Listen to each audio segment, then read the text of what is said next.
kita semua, Bapak Ibu guru yang hebat, peserta diseminasi yang berbahagia. Senang sekali kami diberikan kesempatan untuk berbagi pada praktik di siang hari ini. Alhamdulillah, mari kita bersyukur di tengah segala aktivitas, kita masih diberikan kesehatan, rezeki, dan kesempatan baik untuk terus meningkatkan diri dan produktivitas. Berbagi praktik pada hari ini mengusung tema budaya positif. Berikut saya akan menyampaikan susunan acara dari kegiatan berbagi praktik hari ini, yaitu sebagai berikut. Yang pertama, penyampaian materi budaya positif oleh pemateri 1, yaitu Ibu Vidya Bella Stefani SPDGR. Yang kedua, penyampaian materi positif oleh pemateri 2, yaitu Ibu Nur Asia MPD, serta penutup. Baik Bapak Ibu, kita langsung ke acara yang pertama kita, yaitu pembukaan. Mari kita membuka acara ini dengan membaca basmalah secara bersama-sama. Bismillahirrahmanirrahim. Berikutnya, acara yang kedua yaitu pemaparan materi yang akan dibawakan oleh pemateri 1, yaitu Ibu Vidya Bella. Waktu dan tempat kami persilahkan.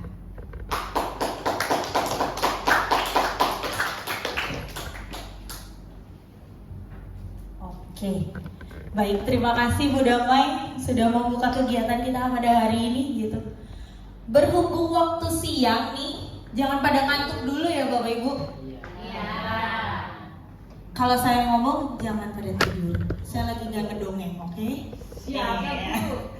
Oke, pada pertemuan kita pada hari ini, gitu, saya minta tolong Bapak Ibu untuk hadir, gitu ya, dalam kegiatan menyebarkan pemahaman dan pengalaman penerapan budaya positif gitu. Nah, materi ini saya dapat di PGP, Pendidikan Guru Penggerak saya, pada modul 1.4. Selanjutnya, nah perkenalkan, ini Bapak Ibu guru hebat saya selama proses CGP di Angkatan 10. Nah, udah pada tahu kan ya, yang paling pertama, yang latar belakangnya ada warna merah ini gitu. Ini kepala sekolah kita bersama, Ibu Haja Lina Nurlina SPD MPD gitu. Kemudian yang di tengah adalah fasilitator saya yang membersamai saya selama pendidikan guru penggerak di ruang kolaborasi secara daring. Perkenalkan, beliau adalah Pak Mujib Khotibul Umami. Beliau adalah guru SMP, ada dari Serang. Kemudian ada pengajar praktik saya yang sudah 2 kali kebetulan hadir ke sini mendampingi saya. Mungkin ada Bapak dan Ibu guru yang sudah bertemu dengan beliau, sempat ngobrol dengan beliau dan mengikuti kegiatan pendampingan individu kedua saya. Beliau adalah guru SD dari Sinar Cendekia, Kota Tangerang Selatan, Bu Indah Sari Dewi. Nah, selanjutnya, apa sih budaya positif? Dalam budaya positif, saya akan memaparkan 3 subbab. Ketambahan 1 deh bonus, terkait dengan perubahan paradigma belajar kita saat ini. Nah, dalam budaya positif ini, ada perubahan paradigma belajar, kemudian ada disiplin positif, ada kebutuhan dasar, ada motivasi perilaku manusia, kemudian posisi kontrol, keyakinan kelas, dan segitiga restitusi. Kita akan bedah satu persatu terkait dengan bab-bab materi ini. Nah, selanjutnya kita ngedance dulu ya, gitu.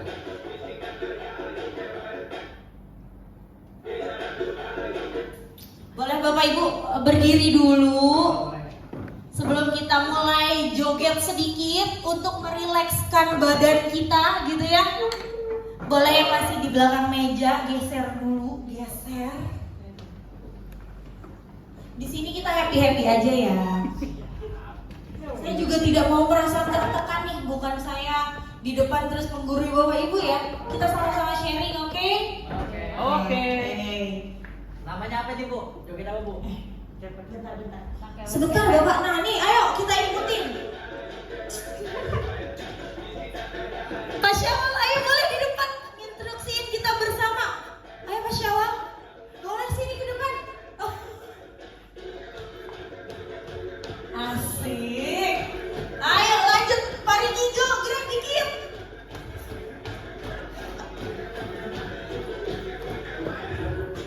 Asik. Dijoget ayo Bapak Ibu.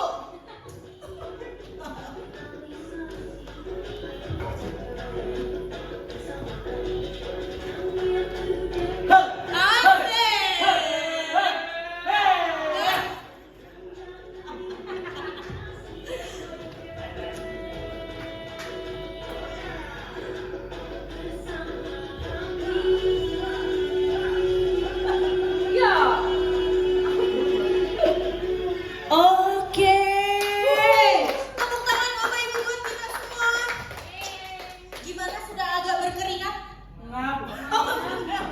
Sepertinya Pak Syawal terlalu berenergi. Ya, asik. Pokoknya selama sejam ke depan bersama saya dan Bu Cia nanti pokoknya harus semangat gitu. Bantu kami untuk bisa sharing bareng-bareng sama Bapak Ibu semua di sini. Boleh saya lanjutkan? Apa mau joget lagi nih? Oh, cukup. Boleh. Saya juga kayaknya mau napas ini Bapak Ibu kayaknya.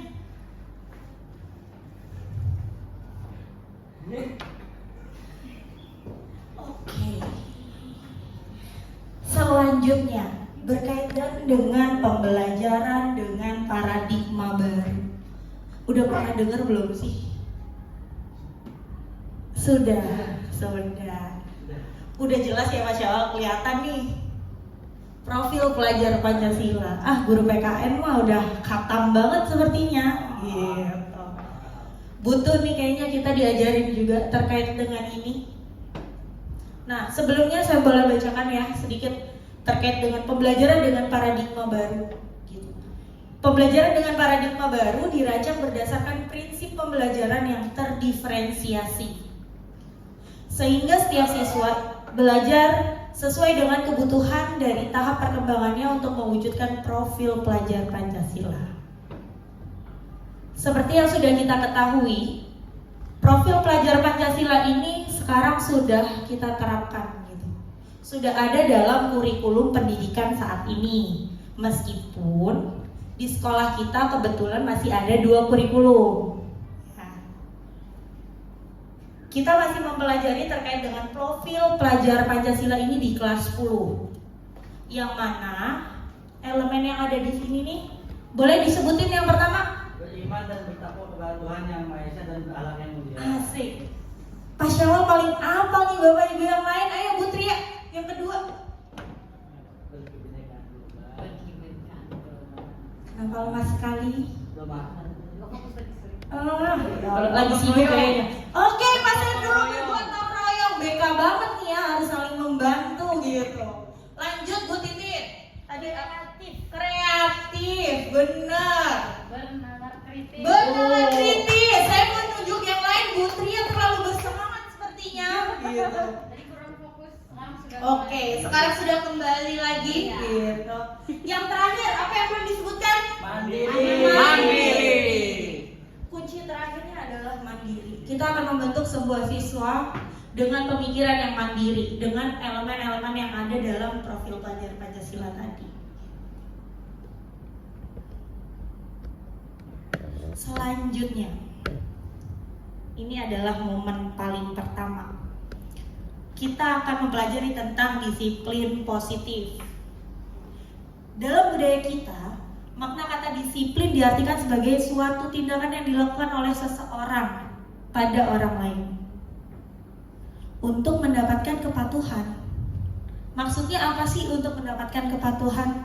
Dan cenderung hubungan kata disiplin ini dengan bentuk ketidaknyamanan.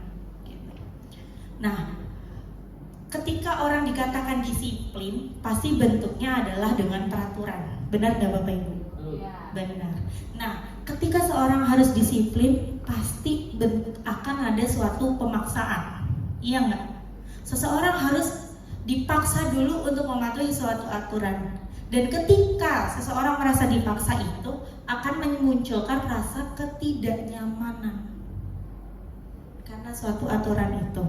Nah, kita sebagai seorang pendidik, tujuan kita itu menciptakan murid-murid yang memiliki disiplin diri, sehingga mereka bisa berperilaku dengan mengacu pada nilai-nilai kebajikan universal dan memiliki motivasi intrinsik, bukan ekstrinsik. Nah, nilai-nilai kebajikan sendiri, saya pengen tanya ke Bapak Ibu, udah pernah dengar belum terkait dengan nilai-nilai kebajikan itu apa aja? Contohnya tanggung jawab, Bu. Contohnya tanggung jawab, betul. Ada lagi yang bisa mencontohkan? Jujur. Jujur, boleh. Lanjut. Disiplin. Disiplin, betul. Iya. Empati. Empati. Banyak lagi sih sebenarnya Bu. Nah, oke, benar banget Masya Allah. Sebenarnya nilai kebajikan itu ada banyak sekali, gitu ya. Ada penggolongan yang mulai dari tadi, disiplin, tanggung jawab, empati, jujur, toleransi. Termasuk P5 itu, ya kan? Termasuk adalah Nilai kebajikan. Bentuk dari nilai-nilai kebajikan, betul sekali. Sebenarnya tujuan kita tuh udah benar gitu. Cuman dalam pelaksanaannya, ternyata untuk kita menjadi seorang pendidik yang mengajarkan nilai-nilai kebajikan, sehingga siswa kami itu memiliki motivasi yang intrinsik bukan ekstrinsik, itu tuh sulit banget. Oke, Bu Nurul. Apa sih motivasi intrinsik? Boleh nggak? Motivasi yang ada Dari dalam diri. Benar banget. Kalau ekstrinsik dari luar. dari luar. Bedanya itu nih. Motivasinya sih Iya. disebabkannya oleh dari Faktor luar. penyebab. Betul, faktor penyebabnya betul. Nah, tujuan kita kan jelas nih, ingin menciptakan murid-murid yang memiliki nilai kebajikan. Nilai kebajikan tadi sudah ada dalam profil pelajar Pancasila. Itu contoh kecilnya, ya kan? Hanya segelintirnya gitu. Nah, tapi gimana caranya biar mereka tuh memiliki kesadaran diri gitu dari dalam, betul kata Pak Syawal. Bukan hanya sekedar dari luar aja, bukan hanya sekedar guru-guru yang mengingatkan, orang tua yang mengingatkan, atau bahkan teman-temannya gitu. Tapi pengennya tuh ini murid sadar, dia tuh contohnya punya rasa tanggung jawab dari dalam diri dia sendiri gitu, tanpa harus ada aturan dulu gitu ya, tanpa harus ada paksaan. Contohnya di sini pun ketika ada poin pelanggaran gitu. Nah itu tuh contoh-contoh ekstrinsik gitu. Nah selanjutnya nih artinya, disiplin positif merupakan salah satu cara penerapan disiplin yang bertujuan untuk menumbuhkan kesadaran serta memberdayakan murid untuk melakukan sesuatu tanpa adanya sogokan, tanpa adanya ancaman maupun adanya hukuman. Ternyata kepengenan kita itu anak-anak punya kesadaran diri sendiri gitu, tanpa harus kita kayak ada imbalannya. Harus ada, oh nanti ketika kamu tidak melanggar aturan ini, kita akan kasih hadiah nih gitu. Terus kemudian tanpa ada ancaman, nanti kalau misal kamu melanggar aturan ini, poinnya akan banyak, terus tidak bisa naik kelas gitu. Atau bentuknya hukuman. Ketika ada anak yang melanggar, kita akan nyetrap gitu. Apa ya nyetrap ya bahasanya ya? Menghukum, membiarkan anak untuk berdiri di depan gitu ya. Ya Allah kelihatan banget ya, saya dulu suka disetrap nih gitu sama guru saya. Sama Pak, seumuran lah kita gitu. Angkatan disetrap gitu ya. Oke, sampai di sini mengerti ya terkait dengan disiplin positif. Sebenarnya poinnya tuh apa gitu? Poinnya boleh diulang. Poin dari disiplin positif. Ayo Bu Tria, Bu Titin. Bisa memanage waktu dan apapun yang sedang dijalani dengan baik tanpa menerima menerima sogokan, ancaman gitu. Maksudnya jadi dijalani dari diri sendiri ya. Oke, kasih plus dulu buat Bu Tria. Keren banget. Ini baru satu mana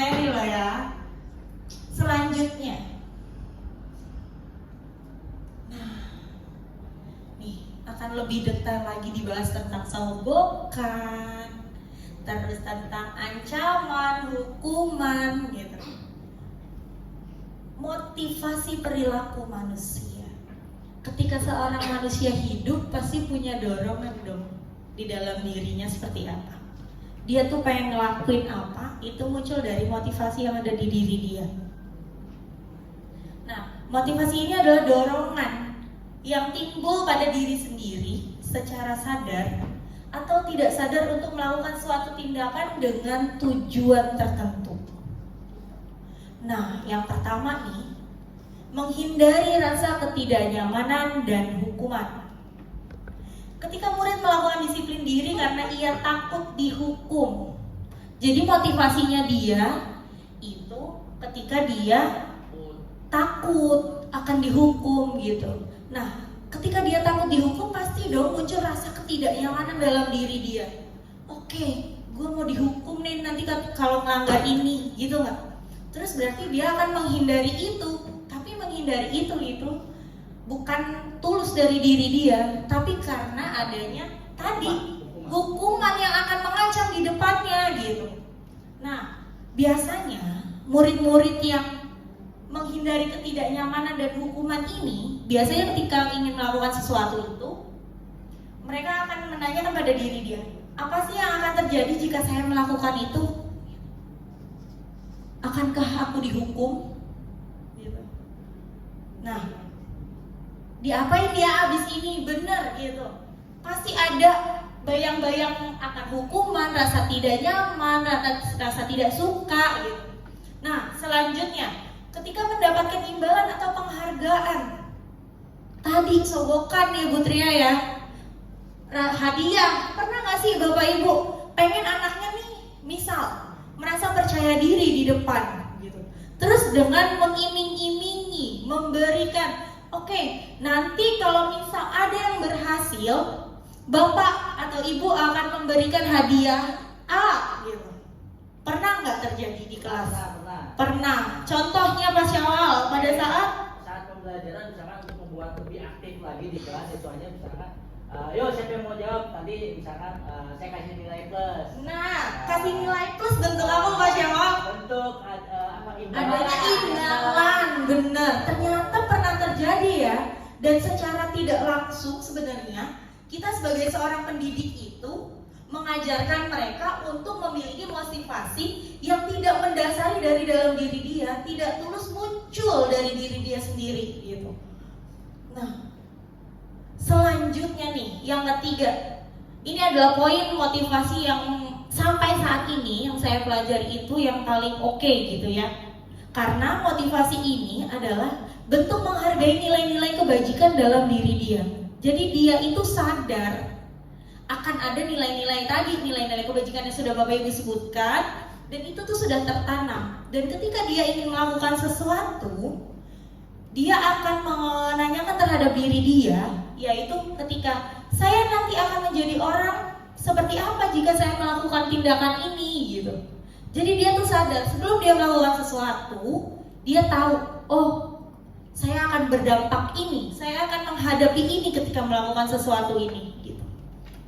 Dan ini tidak muncul dari orang lain, tapi benar-benar dari dalam diri dia sendiri. Nah, selanjutnya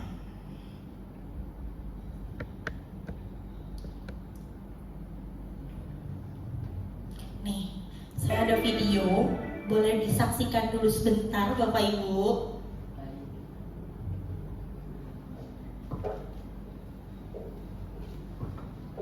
Kami过来，你过来过来。你服装用不是买？小米，你们过来站好。我话都还没讲完，你要去哪里啊？你看你，都已经2年级了，年级干还是1年级，头发那么长也不整理，还有指甲，烂大发，没有学生的样。主任，主任，我有几次到班上。可让老师交代的，班长，你说梁斌是你们班的班长，切，真是小让人家大呀！他只要不要带头做坏事啊，就阿弥陀佛了。主任放心，我相信你一定做得很好。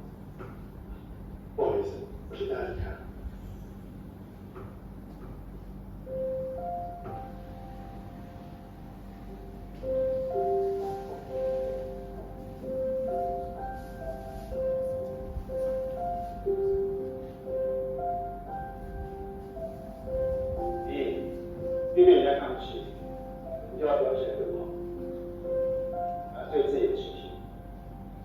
没吵，反正我就被人看不起看习惯了。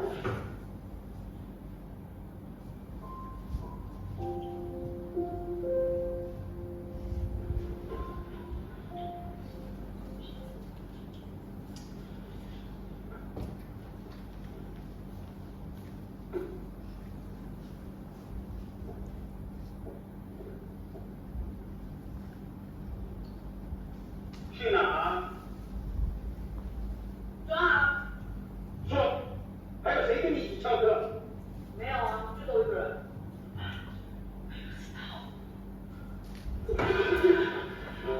谁？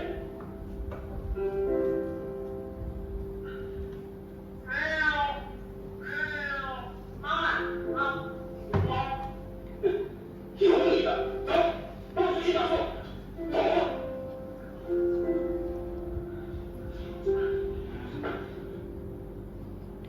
我再给你最后一次机会，谁刚刚跟你一起翘课？我就不想跟去了，信不信随便你。你还闭嘴！你干我瞎了？你这什么态度？翘课、说谎、侮辱师长，你找不准？啊！是。张老师，这是看主任，梁斌是我们班上学生，他犯错，我的责任最大。我的学生我尽量不管教。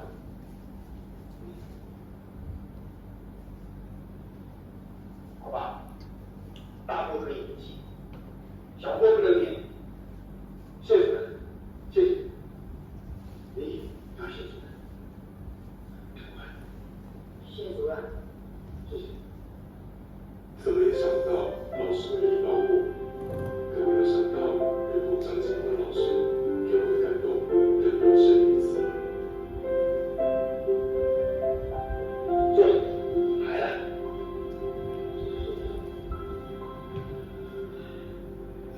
林毅啊，跟老师坐陪了好不好？啊？对啊，老师觉得你人缘不错，常逗班上同学开心，而且啊，同学们都很服你，没错啊。还好吧。虽然我觉得你们今天翘课就是不对，但是就以你怎么样不肯把跟你一起翘课的同学走出来这点来看，你是一个很讲义气的人。老师，我没有夸张啊，我是学校的活动人物哎。那是因为你没有把你的优点放在对的地方。优点？比方说，大家认为你是坏孩子，你就应该好好表现，让他们对你刮目相看。你现在身为班长，同学们都喜欢你，你就应该以身作则，让班上同学都跟你一起变好啊。老师，那你觉得我做到吗？当然啦、好学生也好，坏学生也罢，不要管别人这样贴什么标签，你只要问你自己的心，你想成为什么样的人，然后愿意去做改变，就 OK 了。阿翔老师。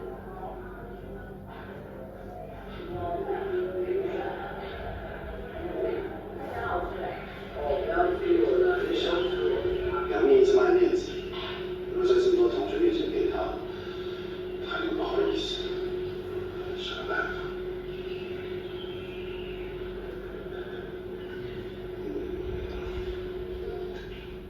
哦，哎，班长在哪里？没有。班长，哦，老师肚子好痛啊，你帮我把这便当吃完好不好？啊？哎，谁知谭中顺，粒粒皆辛苦。嗷！我衰呀！老师小周妈妈跟我说，如果他会吃的话，将会娶到满脸都是麻子的老婆。我也没有说哎。老师没骗你吧？所有班长应该帮我这个，把便当给吃完，然后再麻烦你把便当洗干净，还给老师。那不这么客气啊。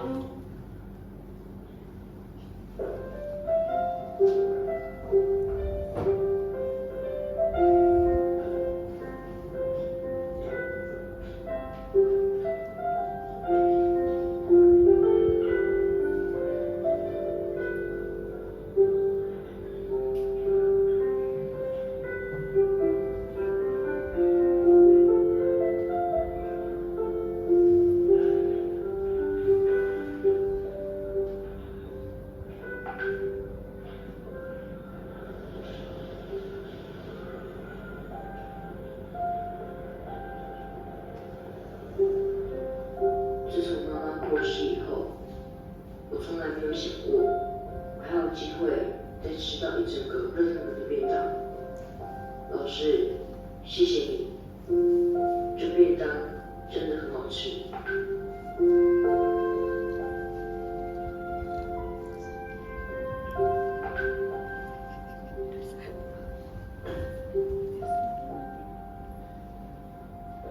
你什么？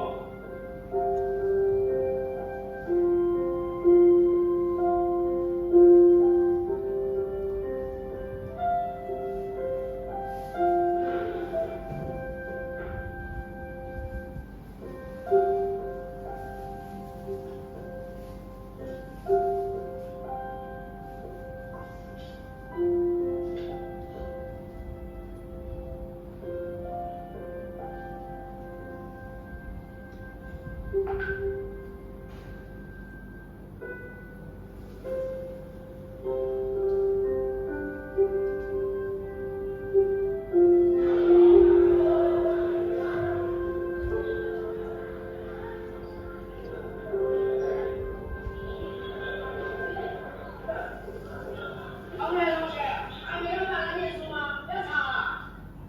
不然耳聋，他小声一点嘛。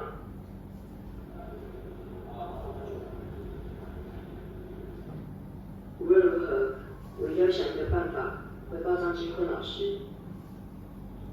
这次期中考，我们班上有一位同学成绩大幅进步，而且考及格了。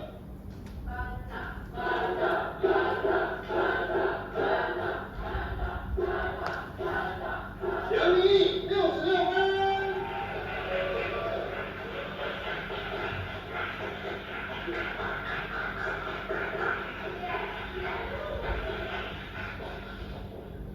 李世林。当时的我真的以为考了一个好成绩就是报答老师，但是我没想到的是，老师要的并不是好成绩。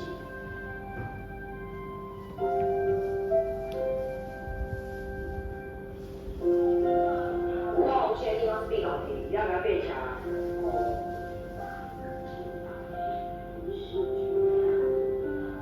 哎，下午自习课考地理，你背了没啊？不要再玩了啦，把课本拿出来，我帮你复习。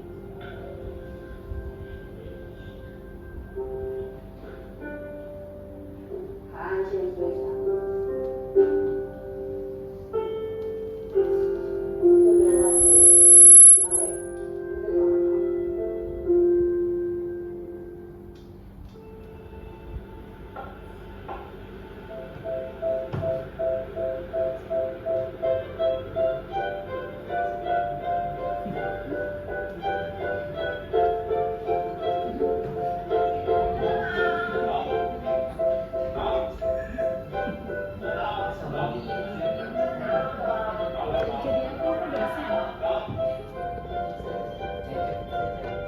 我当没想过我会被人师表。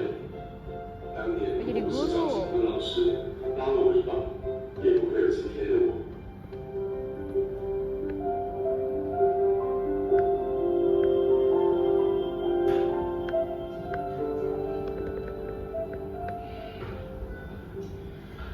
最近还是想要 Oke. Sedih. Sudah ya Bapak Ibu. Bu Cia kayaknya udah sedih gitu. Ayo Bu Cia, ada yang ingin disampaikan dari film tadi? Iya, dari film tadi ternyata anak itu melakukan suatu hal atau tindakan itu sesuai dengan apa yang mereka butuhkan. Cuma mereka tidak tahu apa ya, harus seperti apa gitu, harus berbuat seperti apa untuk memenuhi kebutuhannya. Karena tadi saya lihat beliau dari anak yang kurang ya gitu secara ekonomi, sehingga ketika gurunya memberikan perhatian dari keluarga, menggantikan keluarganya, maksudnya akhirnya dia mengalihkan gitu ya kemampuannya ke hal-hal yang positif seperti itu.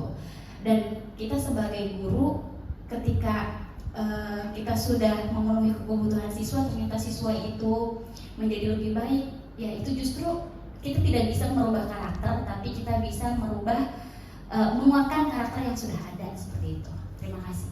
Setuju banget sama Bu Cia. Keren luar biasa tuh orang dulu Bu Cia. Keren ya filmnya. Bisa menghasilkan seorang siswa yang luar biasa.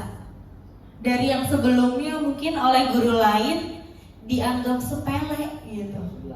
Dianggap sebelah mata, betul. Pembuat onar, tukang kabur, bolos gitu ya. Banyak kan ya di sekolah ya kayak gitu. Gitu. Banyak tuh guru-gurunya pada mengakui semua banyak. Hanya saja gimana cara kita menyikapi siswa dengan segala permasalahan yang ada, kita juga harus tahu gitu. Harus di cross check lagi, maksudnya latar belakangnya seperti apa, ataukah tadi kan kalau dalam videonya ternyata dia juga tidak memiliki seorang ibu yang telah meninggal dunia. Ya Allah, Masya Allah, sedih ya? Sedih. Nah, dari tadi videonya kan udah disaksikan nih. Nah, saya akan lebih menjelaskan detail kembali terkait dengan konsep disiplin dengan identitas gagal. Kenapa di sini tertulisnya identitas gagal? Karena ketika dengan konsep disiplin, hukuman dan penghargaan nih yang ada di depan, ini suatu saat secara tidak langsung ketika kita lakukan terus-menerus ke siswa kita, ini akan menghasilkan identitas yang gagal terhadap mereka. Nah, contohnya adalah ketika dengan adanya hukuman. Nah, yang pertama ini bentuknya ada, bentuk hukuman itu kan pasti menyakitkan gitu. Mungkin bagi kita yang menghukum itu tidak terasa menyakitkan, tapi bagi mereka yang menjalani ini tuh terasa menyakitkan, kemudian terasa tidak nyaman. Mereka juga merasa menjadi takut, entah takut terhadap kita sebagai yang menghukum gitu, atau bagi mereka sendiri atas hukuman yang akan mereka dapatkan. Selanjutnya, hukuman ini bentuknya pemaksaan. Gak ada kan ya murid yang mau dihukum dengan cuma-cuma gitu, ya kan, dengan bersedia sendiri untuk dihukum tuh gak ada. Mereka pasti terasa dipaksa, karena hukuman itu ada dari yang memberi hukuman. Ya siapa? Kalau di sekolah ya pasti guru gitu kan. Nah, kemudian ketika adanya hukuman, murid ini akan menyembunyikan kesalahan yang dia perbuat. Sering gak sih ketemu anak, kita tanya, dia tuh udah tahu salah gitu, dan kita pun tahu sebenarnya kesalahan dia tuh apa. Tapi ketika kita tanya, dia gak akan ngaku. Nggak tahu. Nah, dia pasti jawab gak tahu, enggak bu, gitu kan? Mereka akan menyembunyikan kesalahan gitu, seperti tadi, gitu kan? Nah, kemudian murid juga merasa rendah diri ketika dihukumnya, apalagi di depan umum, gitu ya. Lagi banyak teman-temannya nih, teman-temannya lagi bermain, tapi dia diberi hukuman. Contohnya hormat bendera, gitu, atau lari keliling lapangan, gitu kan? Otomatis akan disaksikan oleh murid yang lain, dan itu akan membuat jadi diri si yang dihukum itu menjadi rendah diri. Selanjutnya terkait dengan penghargaan. Bentuk penghargaan seperti tadi imbalan, hadiah, poin plus ketika dalam pembelajaran gitu. Ternyata hal ini tuh tidak efektif. Untuk diri si siswa itu sendiri tuh tidak efektif gitu. Nah, kemudian akan menumbuhkan rasa iri atau merusak hubungan di antara pertemanan teman-teman murid gitu ya. Nah, ketika dalam berkelompok nih, terus ketua kelompoknya aja yang dapat penghargaan, dapat imbalan atau poin plus, otomatis si anggota kelompoknya juga akan merasakan iri terhadap ketua kelompoknya itu, karena kan mereka berkelompok bersama. Tapi kenapa si ketua kelompoknya aja? Itu contohnya. Kemudian akan mematikan kreativitas. Ketika si anak merasa, oke, saya sudah di tahap ini, terus saya sudah mendapatkan penghargaan, jadi dia tuh akan merasa cukup. Dia tidak akan mengeksplor dirinya lebih lagi, karena dia sudah merasa, oh, saya udah dapat imbalan kok, entah poin plus, entah hadiah gitu dari guru saya. Jadi saya ya sudah cukup sebatas ini aja. Jadi kreativitas dia tuh tidak akan muncul, tidak akan berkembang lebih dari apa yang seharusnya dia punya. Kemudian menghukum dengan sistem ranking. Ternyata pemeringkatan atau ranking ada di kelas ataupun di dalam jurusan itu tuh tidak baik. Pernah sadar nggak sih Bapak Ibu? Ternyata itu tuh tidak pas gitu. Kenapa gini Pak Syawal? Ya, Menurut Bapak gimana? Jadi kita melihatnya hanya yang dengan kalau misalkan kita di kelas ya misalkan sistem training kan, kita hanya melihat beberapa siswa yang memang secara nilai ya misalkan 10 besar ke atas, gitu kan, 15 besar ke atas, tapi kita memandang mungkin sebelah mata dengan di bawahnya itu gitu ya. Jadi ya memang dengan penghargaan ini bisa dibilang apa ya, identitas, kalau di sini kan identitasnya gagal secara tidak langsung ya Bu ya. Jadi jangka panjangnya gitu. Terima kasih. Oke, keren banget Pak Syawal. Benar banget. Makanya kenapa sekarang sistem peringkat di rapot pun dihapuskan gitu. Karena jangka panjangnya tadi benar. Dengan anak yang peringkat pasti diupayakan terus untuk meningkat. Sedangkan yang di bawah-bawah dianggap sebelah mata, ya udah emang kemampuan dia segitu kok, peringkatnya juga di bawah. Yang ngapain kita tolongin gitu kan? Pernah nggak berpikiran kayak gitu Bapak Ibu? Oke, selanjutnya adalah merampas hak menghargai dirinya. Ketika anak mendapat penghargaan, dia akan ya sudah seperti tadi, udah cukup gitu. Selanjutnya, nah ini nih yang oke, akan menghasilkan identitas yang sukses. Dimulai dari konsekuensi. Menurut kita mungkin sampai di sini sudah cukup ya selama ini gitu. Bagi saya pun selama di BK, bagi saya ketika anak sudah mendapatkan konsekuensinya, sudah mengetahui konsekuensi atas tindakan yang dia lakukan, bagi saya sudah, ya sudah, dia sudah mengerti gitu. Ternyata ada yang jauh lebih baik lagi loh, yaitu disebut dengan restitusi. Nah, kita bahas satu dulu terkait dengan konsekuensi. Ternyata konsekuensi ini bentuknya adalah penguatan jangka pendek, sama seperti tadi. Gitu. Kemudian perlu ada monitoring berkelanjutan. Ketika anak tahu konsekuensinya, kita juga tetap harus mengontrol sejauh mana mereka tahu, paham akan tindakan yang mereka lakukan dan konsekuensinya apa. Selanjutnya, perlu ada stimulus dan respon dari guru, dari orang tua, dan menghasilkan respon yang baik dari si siswa itu sendiri. Selanjutnya adalah murid akan menghormati peraturan. Dengan konsekuensi murid akan mematuhi peraturan, tapi balik lagi, itu bukan bentuk penguatan yang jangka panjang. Ini bentuknya akan jangka pendek. Oke, sebatas saya tahu konsekuensi yang saya jalani terhadap masalah yang sudah saya lakukan, dan itu selesai. Tapi keesokannya lagi, mereka akan mengulang itu kembali, gitu. Jadi ini perlu ada monitoring, gitu. Dan bentuk kehilangan waktu untuk merenungi kesalahan. Kenapa gini? Karena mereka tidak berpikir kembali atas kesalahan yang mereka lakukan, terus benar-benar diresapi secara mendalam. Mereka sudah tahu sebatas konsekuensinya apa, sudah selesai. Selanjutnya adalah restitusi. Ini dari apa yang saya pelajari ya Bapak Ibu. Kita boleh sama-sama sharing.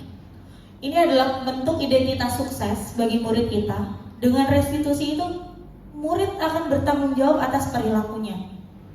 Kemudian fokus pada pemecahan masalah jangka panjang. Jadi dengan restitusi itu, nanti mungkin akan dilanjutkan, akan dibahas lebih detail lagi dengan Bu Cia terkait restitusi itu apa, kemudian langkah-langkahnya seperti apa. Mungkin nanti akan dibahas lebih dalam oleh Bu Cia.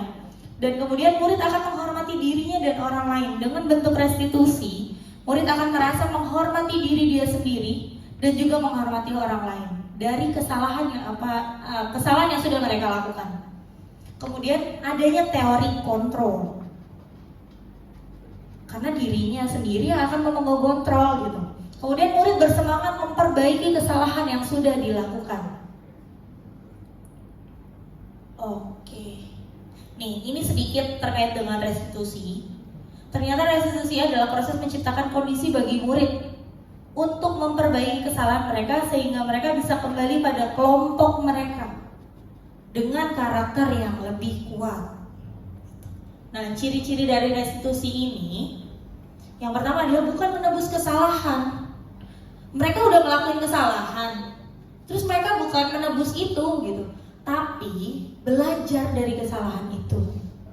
Mereka tahu dan tidak akan melakukan lagi kesalahan yang sudah diperbuat sebelumnya. Kemudian untuk memperbaiki hubungan, dari yang tadi membuat kesalahan dan merugikan orang lain, dia akan sadar, oke, untuk memperbaiki hubungan itu, maka saya harus belajar kembali dari kesalahan. Kemudian tawaran bukan paksaan, seperti hukuman itu kan bentuk pemaksaan. Nah, ini tuh bukan.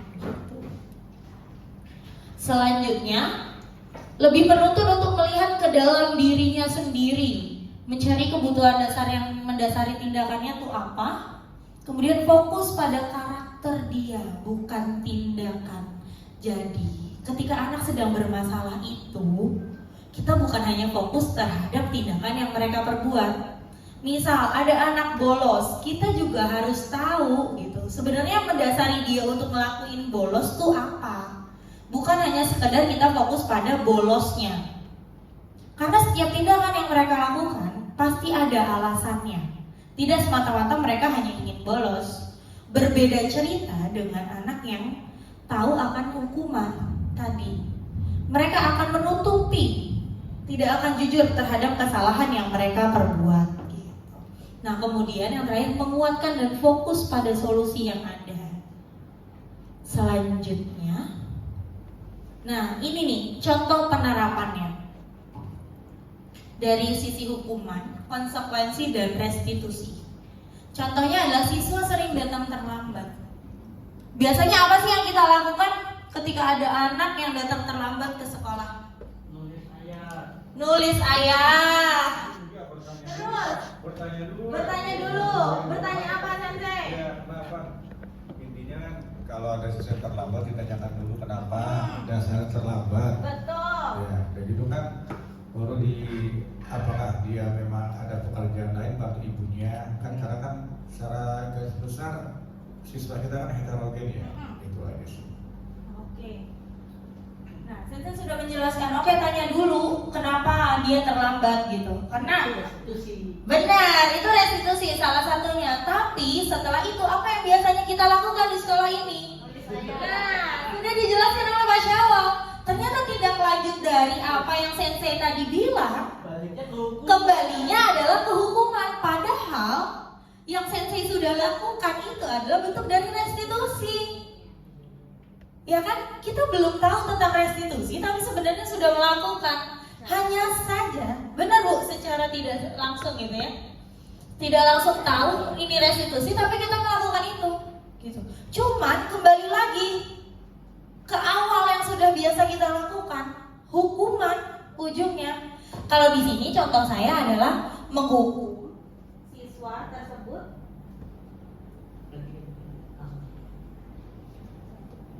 Oke, menghukum siswa tersebut.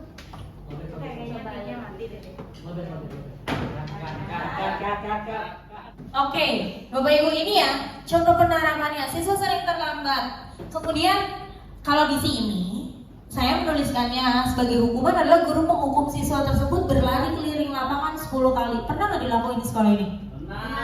Pernah. Emang pernah? Oh. Kalau pelajaran olahraga boleh nggak kayak gitu? Ketika siswa terlambat di dalam pelajaran olahraga, itu apa? Itu boleh, karena ada korelasinya. Iya nggak? Konsekuensinya. Betul. Tapi ketika di dalam pembelajaran biasa atau bahkan dia terlambatnya datang ke sekolah, dengan hukuman tadi itu tidak bisa membangun anak untuk termotivasi secara intrinsik dari dalam. Tidak akan menciptakan kesadaran gitu. Meskipun diawali dengan pertanyaan tadi dari Sensei, kamu sebenarnya kenapa? Ada masalah apa di rumah? Gitu.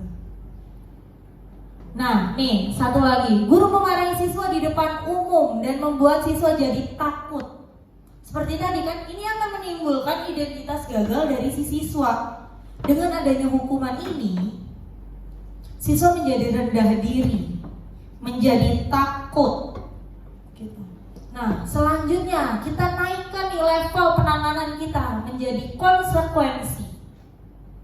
Guru memberikan konsekuensi untuk menambah waktu belajar di sekolah sesuai waktu keterlambatan. Boleh gak sebenarnya kayak gini? Boleh. Boleh. Cuma siapa yang mau ngejagain Bu Tria? Iya. Iya kan? Gitu. Iya kan? Sebenarnya boleh. Gitu. Tapi siapa yang mau ngejagain? Gitu. Nah, nih. Oke. Terus, guru tegas dan siswa mendapat poin sesuai dengan peraturan sekolah. Ini nih yang sudah kita lakukan. Pakai poin karena di dalam buku tatip kita pun ada aturan ketika anak datang terlambat maka akan mendapatkan poin. Dan itu akan berpengaruh terhadap kenaikan kelas atau bahkan terhadap peraturan yang ada di sekolah. Nah, ini yang paling oke, restitusi. Dimulai dari tadi sebenarnya nih. Membantu siswa mencari solusi dalam menangani permasalahan yang sudah dia lakukan. Dengan kita menanyakan, kamu kenapa? Kok bisa datang terlambat? Ada permasalahan apa di rumah? Ini tuh sudah membantu mereka untuk mengungkapkan apa yang mereka rasakan. Jadi mereka jujur gitu. Kemudian nih, guru terbuka dan siswa menghormati dirinya dan orang lain. Selanjutnya adalah terkait dengan keyakinan kelas. Apa sih keyakinan kelas? Ada yang pernah dengar nggak? Pernah. Apa keyakinan kelas? Ya, hal-hal yang semacam harus dilakukan dan ditaati di dalam kelas tersebut gitu. Jadi mereka yakin bahwa apa yang sudah ditulis harus dikerjakan. Oke, benar banget Bu Tria. Cuman saya pengen tanya, keyakinan kelas dengan kesepakatan kelas tuh sama apa enggak? Beda. Pada intinya sama. Pada intinya sama. Lalu yang membedakan biasanya kesepakatan kelas itu dibuat oleh guru yang bersangkutan. Nah, kalau keyakinan kelas dibuat bersama-sama. Oke, benar. Karena katanya adalah keyakinan bareng-bareng yang harus dilakukan oleh semua warga kelas. Benar banget nih. Misal nih, ada pertanyaan, kenapa sih kita harus menggunakan helm saat mengendarai motor? Itu peraturan. Saya pengen tanya, alasannya kita biasanya pakai helm pas di jalan tuh apa? Ada polisi. Ada polisi, benar banget. Ada yang lain? Supaya aman. Keselamatan. Gitu. Kalau misal tadi kayak Pak Syawal bilang nih, karena ada polisi, itu motivasinya udah dari dalam diri, karena dari luar. Dari luar dong. Benar. Sedangkan ketika Bu Cia nih jawabnya adalah keselamatan. Itu dari dalam diri. Itu dari dalam diri. Karena udah sadar. Betul, karena itu sudah sadar dan itu adalah bentuk nilai-nilai kebajikan yang wajib kita yakini di dalam diri kita. Bukan hanya karena sekedar nanti misal kita nggak pakai helm terus ketangkap polisi, kita ketilang gitu. Kayak ini ya, kayak kelas harus bersih, piket bersama. Berarti Nah. tujuannya bukan nanti diomelin atau hukumannya denda, tapi Betul. supaya belajarnya nyaman. Nah, itu 5K. 5K apa Sensei 5K? Keamanan, ketertiban, kebersamaan, kerapihan, Dan kebersihan.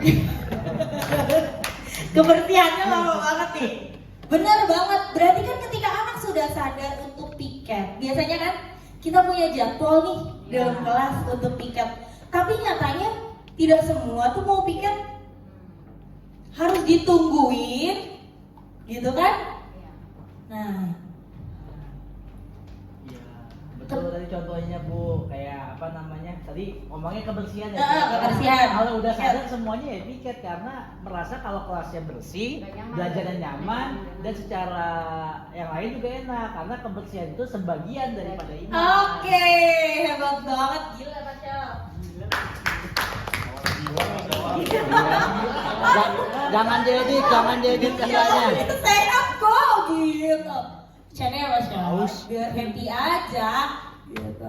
Nah, benar tadi katanya, keyakinan kelas ini adalah hal yang harus disepakati dan biasanya bentuknya ini adalah positif gitu kalimatnya. Jadi ketika di kelas kita menyepakati dengan anak-anak untuk tidak menggunakan handphone saat pelajaran gitu. Itu ada kan sering banget kita lakukan. Nah, untuk keyakinan kelas sendiri, kita itu harus mengubah kalimat itu menjadi kalimat yang positif. Jadi tidak ada kalimat tidak gitu. Berarti menggunakan handphone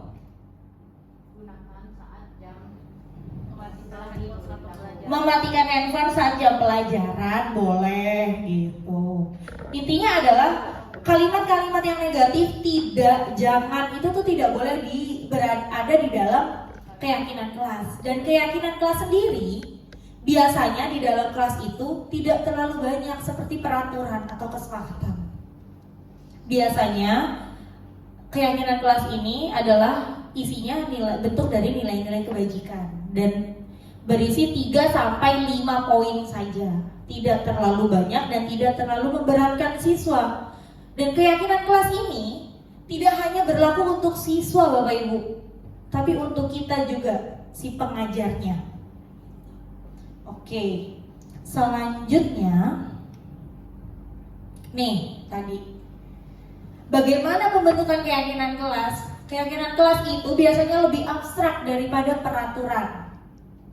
Kemudian berupa pertanyaan universal, dibuat dalam bentuk kalimat yang positif dan sedikit saja agar mudah diingat oleh anak-anak. Kemudian sesuai dengan kondisi kelas dan sekolah agar mudah diterapkan. Dan yang terakhir, semua warga kelas atau sekolah dilibatkan dalam pembuatan. Nah, ini adalah bentuk keyakinan kelas yang sudah saya lakukan terhadap anak-anak. Pertama, saya berdiskusi tentang peraturan yang ada di dalam sekolah. Kan peraturan sekolah ada banyak banget, sampai ada buku tatipnya, gitu kan? Gak mungkin dong anak-anak bisa menghafal segitu banyaknya peraturan yang ada di sekolah. Makanya kemudian saya rumuskan peraturan itu menjadi sebuah keyakinan di dalam kelas. Lingkupnya lebih kecil lagi. Nah, kemudian saya minta mereka untuk menempelkan nih keyakinan-keyakinan yang sebenarnya di sini masih saya tulis adalah kesepakatan. Kenapa saya tulis masih kesepakatan? Karena ini pasti mereka menulisnya masih menggunakan kalimat-kalimat yang negatif. Kayak tadi contohnya tidak boleh menggunakan handphone, dilarang berisik gitu kan. Dilarang ke toilet sering-sering gitu. Itu tuh ada tuh. Nah, di sini nanti saya ubah menjadi lebih sedikit dan digunakan di dalam kelas yang saya ajar gitu. Mungkin demikian dari saya. 3 materi lagi akan dilanjutkan oleh Bu Cia. Jadi terima kasih banyak Bapak dan Ibu. Semoga bisa saling sharing terus bersama-sama. Saya di depan bukan berarti saya menggurui Bapak dan Ibu, tapi kita berbagi. Ya, mungkin saya sudah mempelajari ini di modul 1.4 pendidikan guru penggerak saya. Sekali lagi terima kasih banyak. Terima kasih kepada Bu Vidya. Sekali lagi tepuk tangan buat Bu Vidya. Diseminasi yang sangat luar biasa di siang hari ini. Semoga masih semangat semua Bapak Ibu ya. Baik. Berikutnya acara yang ketiga yaitu pemaparan materi yang akan dibawakan oleh pemateri 2 kita, yaitu Ibu Nur Asia SPD. Kepada Bu Nur Asia kami persilakan. Bikin dulu aja Neng.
Bar tahu nggak kenapa ibu panggil seorang BK?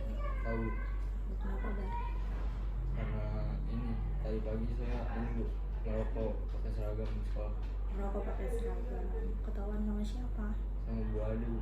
Oke, sama Bu Ade. Berarti tadi pagi nih. Iya Bu. Iya. Tahu nggak kalau itu salah Bar? Tahu Bu. Tapi menurut kamu itu salah nggak? Salah Bu. Salah. Kalau salah kenapa dilakuin?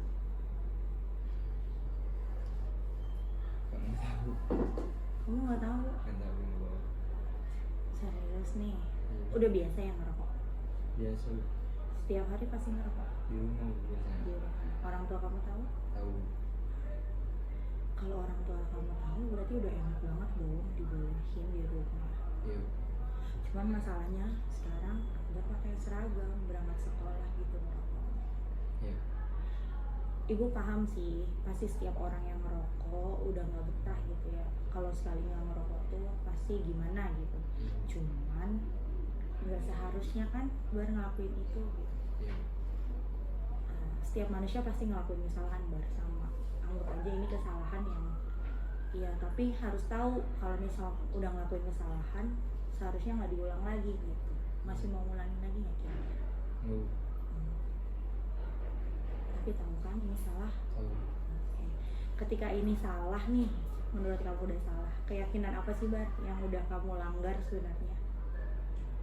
Yang saya langgar itu kedisiplinan sama tanggung jawab. Sama tanggung jawab. Udah tahu kenapa kedisiplinan Bar?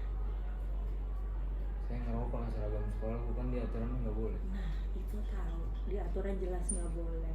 Terus itu kan kedisiplinan. Tadi kamu menyebutkan juga tanggung jawab. Kenapa tanggung jawab yang kamu langgar?